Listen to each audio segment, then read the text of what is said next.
Meus irmãos, boa noite. A graça e a paz do Senhor Jesus. Receba aqui a nossa saudação. Receba de nós nesse primeiro dia da semana, né? Que Deus continue te abençoando, te preservando. Nós estamos numa hora de muita oração, né? De muita oração. Para Deus sarar a nossa terra. Meus queridos, eu tenho sido direcionado por Deus para fazer alguns comentários ali sobre os livros históricos. Eu tenho falado de 1 Reis, hoje eu vou voltar um pouco e eu vou falar no livro do profeta Samuel. Samuel era filho de Ana, né?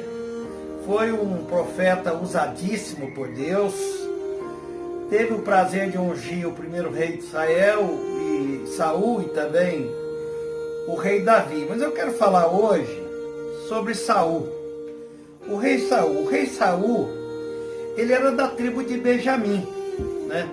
Benjamim foi o segundo filho de Jacó com Raquel, a mulher que ele amava, e praticamente o último filho lá da fila, né? E ele foi escolhido, ele era um rapaz obediente, trabalhador, esforçado, era bonito, era alto, né? O povo pediu um rei, né? Ele vai ser o primeiro rei. O povo pede um rei. O povo vai mudar o governo de teocrático para uma monarquia que em Saul poderia ser uma dinastia. O governo de Saul poderia ter sido uma dinastia, né? Quer dizer, a família assumir e fazer reis na família. Mas isso não vai acontecer, porque o Saul vai se comportar mal. Ele vai fazer 3 coisas, pelo menos, que demonstra que ele se tornou rebelde, né? Ele praticou o pecado da rebelião. E isso vai ficar claro. Ele não foi obediente ao que Deus mandou. Ele teve algumas infligências, né? Ele infligiu algumas coisas. E Deus foi muito duro com a relação de Saul. Eu vou ler um versículo aqui daqui a pouco. Num dos textos, Samuel, quando chama a atenção do rei Saul, ele diz: olha, rei Saul, é melhor obedecer do que sacrificar, né? E o pecado da rebelião é pior do que o pecado da feitiçaria. Olha que coisa interessante, né? Não estamos aqui para falar agora, nesse momento, da feitiçaria, tal, o inimigo está aí e tudo mais. Mas olha só, uma pessoa que conhece a Deus e que não é obediente, ele comete um pecado pior do que o de feiticeiro. Olha que coisa interessante, hein? Porque a rebelião é pior do que o pecado de feitiçaria, desobediência. Mas vamos lá, eu quero ler aqui, 1 Samuel, capítulo 16, a parte A do versículo, quando Deus disse assim: então disse o Senhor a Samuel. Esse Senhor aqui está com S maiúsculo, hein? É o Senhor Todo-Poderoso, o Criador dos céus e da terra. E aí ele vai dizer: até quando terás dó de Saul? Em algumas outras traduções fala pena, né? Pena no sentido de dó, como compaixão.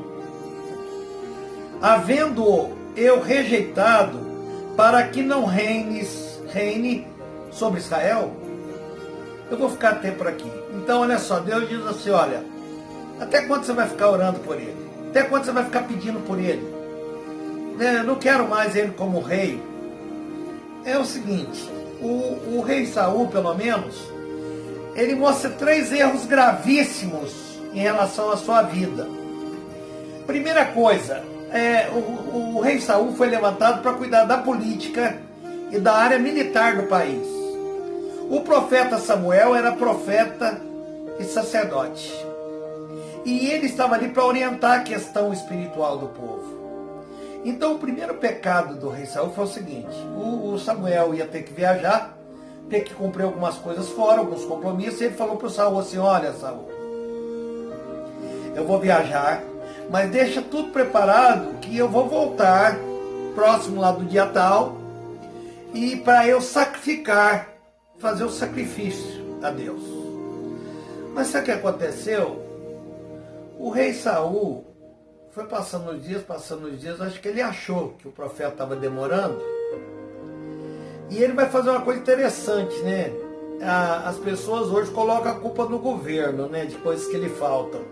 Naquela época, é o governo que vai pôr a culpa no povo, porque o rei Saul vai fazer o sacrifício, entendeu? Ele vai se precipitar e vai fazer uma coisa que não é para ele fazer. Ele vai fazer o sacrifício porque ele acha que o profeta está demorando. Quando ele termina de fazer o sacrifício, o profeta chega e diz: olha, Saul, manda preparar as coisas lá que eu vou fazer o sacrifício. E aí ele teve que contar a verdade. Ele disse: olha, eu fiz o sacrifício, mas não era para você fazer, era para eu fazer, era para você me esperar. Falei: mas o povo começou a dispersar, o povo começou a ir embora. Ele usou esse argumento, dizendo que o povo começou a dispersar, quer dizer, não era para ter feito aquilo desagradou imensamente a Deus. Segunda coisa, o rei Saul foi para um combate contra os amalequitas, e o profeta orientou ele, que era a boca de Deus, que Deus tinha mandado falar, que era para ele matar tudo. Eu não vou entrar nos detalhes hoje de matar tudo, mas aí tem um provérbio, né, que diz que o mal tem que ser cortado pela raiz. Então ele mandou matar tudo. Ele mandou matar inclusive o gado, as vacas, os carneiros, né, tudo que tivesse, não pegar nada daquela nação, matar o rei, matar desde o rei até o menor, até o bebezinho lá, era para matar mesmo. Mas o rei Saul juntou aquela quantidade enorme de soldados, foi para lá guerrear. Mas chegou lá, sabe o que ele fez? Ele poupou a vida do rei. O rei amalequita chamava Agag. E ele preservou a vida dele, preservou a vida do gado, achou ali muitas vacas, muitos bois, muitos outros animais pequenos, carneiros e tal, e ele poupou tudo aquilo, desobedecendo. Depois o Samuel vai ao encontro dele, vai visitá-lo lá, na área de guerra, e pergunta para ele se ele tinha obedecido, se ele tinha feito tudo aquilo, e ele diz que tinha.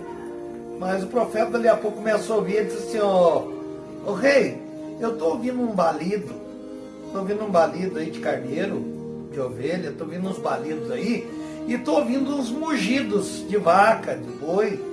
O que está acontecendo? Aí o rei se abre com ele e diz: olha, eu preservei e tal, vi que aquilo era bom, preservei, inclusive ele falou que era por uma atitude espiritual, né? Eu preservei porque isso vai servir para fazer, vai servir para fazer o culto lá, mas não era para aproveitar nada. Gente, as pessoas ainda não entenderam, quando Deus fala não, é não, e quando Deus fala sim, é sim. Aí o Samuel manda levar tudo para Gilgal, né? E lá ele mata todos os bois. Lá ele pega uma espada e mata também o rei Agag, que era para ser morto por Saul. Obedecendo assim Deus para extirpar tudo aquilo. Segundo erro. Terceiro erro. O rei Saul um dia decretou um jejum, e um jejum para a nação toda. Decretar jejum não tem mal nenhum, ele decretou um jejum. Só que o filho dele, o Jonatas, não ficou sabendo desse jejum. E o Jonatas foi, bebeu água, fez alguma coisa lá, e isso veio ao ouvido dele. Você sabia que Saul queria matar o filho por causa disso? Ele não queria ter misericórdia de uma pessoa que não sabia de um decreto. Aquilo pesou também contra ele. E agora Deus diz: agora o Samuel, é lógico, ele era um profeta, a gente cria ligação com as pessoas, né? Ele tinha criado uma relação de amor, de orientador, de querer que o Saul progredisse como rei, fazendo a vontade de Deus, que aquela nação fosse bem administrada. Quer dizer, ele lutou muito ainda em oração a Deus, e nesse capítulo aqui, o primeiro Reis, capítulo 16, diz para ele: até quando você vai ter dó do rei Saul? Eu já não quero ele mais, eu não quero ele como rei, não quero mais ele como líder. Semana que vem a gente vai ver outros procedimentos que Deus tomou, mas nós estamos detidos em Saul. Eu quero finalizar dizendo como que Saul morreu. O rei Saul depois foi para uma batalha, né? Depois de alguns anos ali, vivia em batalha, em conquista de terra, em conquista disso e tal. Ele chegou numa batalha, me parece que ele estava disfarçado até, né? Não, foi um rei que estava disfarçado, não. Ele foi para a batalha e ele foi ferido.